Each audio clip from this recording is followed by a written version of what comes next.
two men who are trying to do something about it are Charles Jacobs and Avi Goldwasser.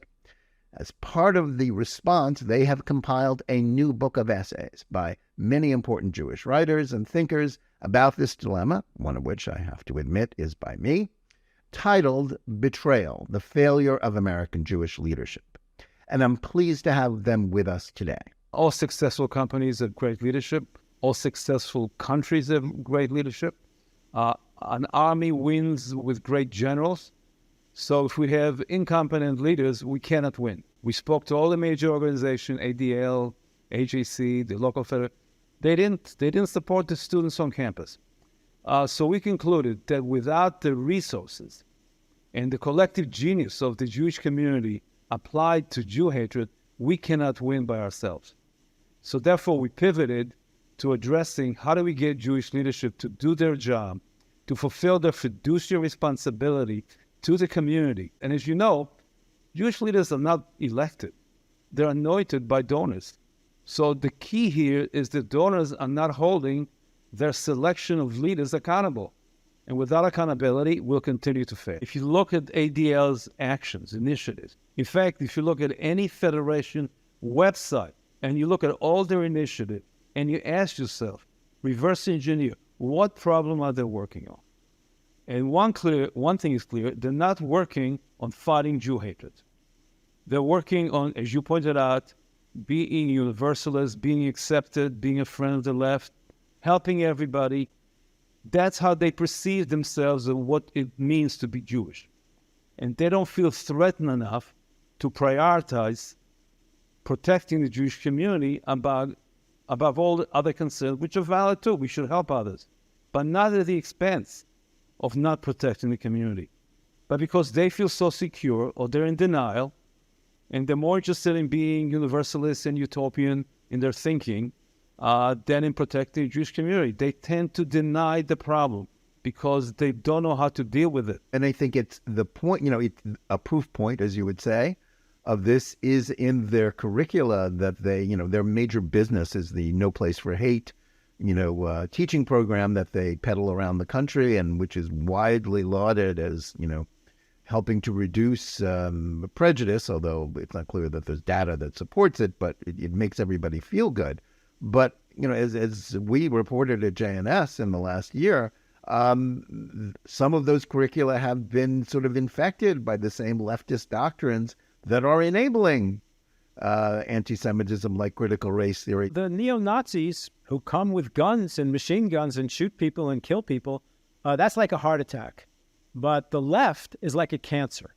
It grows and grows and grows, and I think, from our point of view, it's going to be the worst. But the thing that I think people need to understand, we are all classic liberals. Everybody here is a classic liberal, meaning that we agree that no matter, regardless of race, color, creed, sexual orientation, religion, everybody in America should have an equal opportunity to succeed. But that very ideology, which welcomed the Jews and which supported the Jews so well, has been overtaken and defeated by progressivism and wokeism, which flips the board and which says, no. There's only two kinds of people, the oppressed and the oppressors, and we demand equal results. And any non-equal result, if there's a more Jewish lawyers per proportion than there are Latino lawyers, there's only one meaning that you can have deduced from that, and that is the Jews, the ones on top, the successful ones, have oppressed the ones underneath it. And guess who is the most successful and the most oppressors? It's us. We are now adjacent whites, according to this very ideology that the ADL doesn't want to fight. So they grabbed on to classic liberalism, and they don't want to acknowledge that it's being defeated by something that is going to make the Jews a bad people, not a good people. And they're trapped, and they don't know what to do, and you can tell what they're doing, if they're serious or not. What is your strategy, Jonathan Greenblatt, about dealing with wokeism, left-wing anti-Semitism, minority anti-Semitism, and Muslim anti-Semitism? They don't have an answer to that question. They should not be the leaders of the Jewish people. if they don't if they don't even try to create a strategy to deal with it, to explain to the Jews that the world has turned upside down ideologically and our house is now on fire, they deserve nothing. They deserve to be replaced. The problem in general is a lack of courage. Jewish leaders lack courage. They're cowards, quite frankly. They refuse to speak truth to power. All right? They're very comfortable. They're complacent. Life is good for them, and they're not going to rock the boat. They don't want to incur criticism. It's always difficult to criticize blacks in general in our society for a variety of good reasons, but they're not willing to do what's right and speak the truth. So the problem continues. It's outrageous, Jonathan, as you pointed out, what's going on, and nothing. Where's the outrage? Where are Jewish leaders?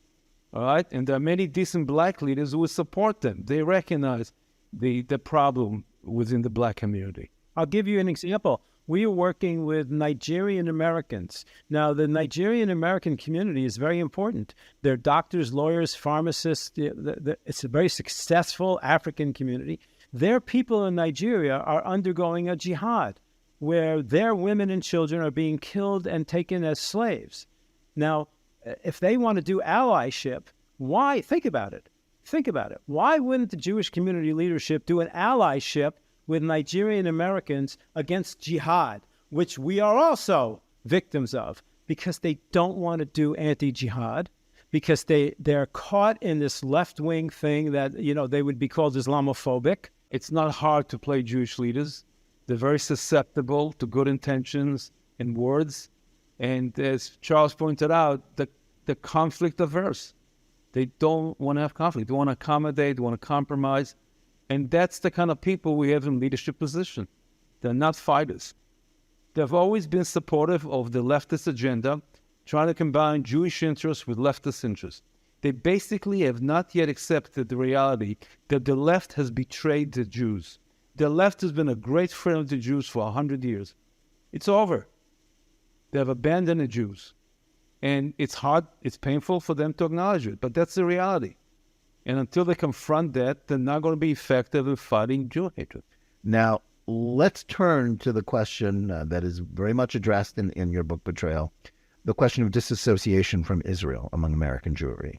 This phenomenon is most often blamed on Israel itself for being imperfect or having leaders that are too right-wing to appeal to American Jews like Benjamin Netanyahu.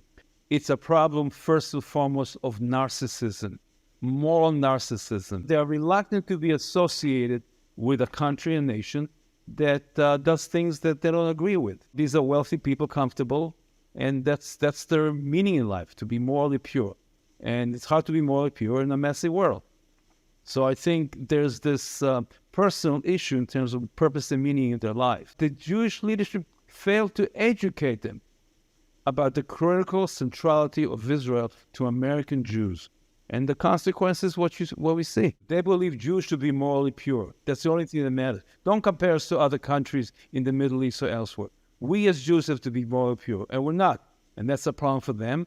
They seek some utopian perfection that doesn't exist. Because they were themselves so committed to assimilation, to a universalist idea about the world and about Jewish identity, that even day schools, which are the best form of Jewish education, but also, as you said, Avi, often failing to give Jewish Zionist education, even there, it's the population that produces the leaders and the leaders that help produce the people.